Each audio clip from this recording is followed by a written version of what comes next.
Sabah FC akan berdepan cabaran berbeza dan pastinya satu tugas sukar apabila dijadualkan akan menentang wakil Singapura, Hougang United, dalam kejohanan Piala AFC di Stadium Likas, Kota Kinabalu, Sabah pada Khamis ini, 21 September 2023. Walaupun The Rhinos mempunyai jadual padat dengan kejohanan domestik, namun saingan Piala AFC ini membawa keterujaan buat penyokong kerana kali terakhir Sabah beraksi di pentas Asia ialah pada tahun 1995 yang ketika itu dikenali sebagai Asian Cup Winners' Cup. Akhirnya peluang untuk ke Asia menjadi kenyataan dan pemenang Piala Singapura pada musim lalu itu menjadi ujian pertama untuk The Rhinos menguji kemampuan sebenar di peringkat benua berkenaan. Seperti kelab lain, dengan melihat perlawanan Sabah FC sebelum ini, pasti pasukan Hougang juga sudah membuat kajian mengenai taktikal yang akan cuba ditampilkan oleh skuad Sang Badak pada aksi pembukaan itu. Walaupun ada penyokong sudah mulai resah jika skuad pelawat itu akan mudah membaca taktikal Dato' Ong Kim Swee, namun ia bukan jaminan kelab Singapura tersebut mampu menewaskan Sabah. Antara taktikal Kim Swee yang mungkin sudah dibaca Hougang namun tetap menyulitkan pasukan pelawat itu. Pertama, peranan bek sayap. Salah satu taktikal yang digunakan oleh bekas pemain kebangsaan itu ialah menggunakan kemampuan bek sayap untuk turun ke bahagian depan bagi membantu melancarkan serangan ke arah gawang pasukan lawan. Antara bek sayap The Rhinos yang sering diturunkan oleh bekas pengendali Harimau Malaya itu adalah Daniel Ting, pemain import dari Korea Selatan, Ko Kwang Min, dan pertahanan berpengalaman tanah air, Rizal Azali.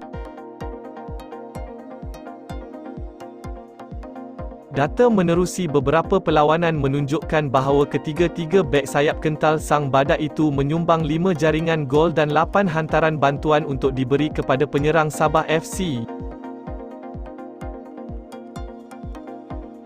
Walaupun skuad The Chites itu sudah mempelajari mengenai bantuan dari bek sayap itu, namun gabungan pemain seperti Rizal dan Daniel dipercayai mampu menyekat pergerakan pemain sayap Hougang seperti Christijan Krajcik serta Gabriel Quek untuk menembusi pertahanan Sabah.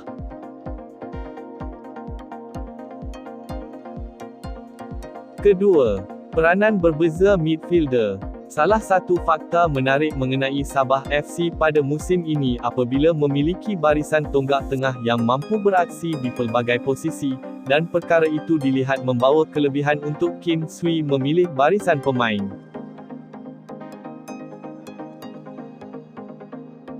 Jika dilihat dalam 22 aksi Liga Super The Rhinos, tonggak tengah seperti ketua pasukan, Pak Teh Su, antara contoh sesuai pemain yang bukan hanya membawa kualiti sebagai tengah bertahan, malah turut bermain sebagai bek tengah dalam 9 perlawanan.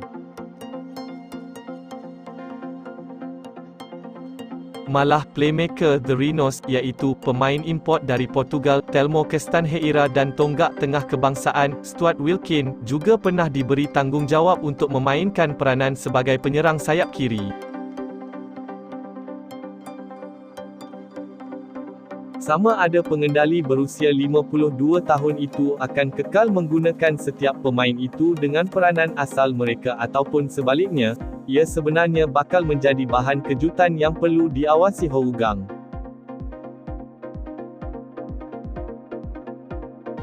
Ketiga, minit permainan. Cara permainan lain yang diterapkan Kim Swee dalam Sabah FC ialah meminimumkan pertukaran pemain dan seterusnya banyak menggunakan tonggak sama sehingga whistle penamat dibunyikan. Jika dilihat rata-rata pemain Sabah FC seperti bek tengah, Dominic Tan, pertahanan dari Brazil, Gabriel Perez, Pak Teh Su, dan penyerang Sabah FC, iaitu Ramon Machado serta Darren Lock banyak bermain dalam 90 minit permainan. Perkara itu turut menunjukkan bahawa tonggak utama Sabah FC mempunyai stamina yang banyak, selain diyakini mampu untuk beraksi dalam perlawanan penuh terutamanya ketika aksi penting seperti kejohanan Piala AFC.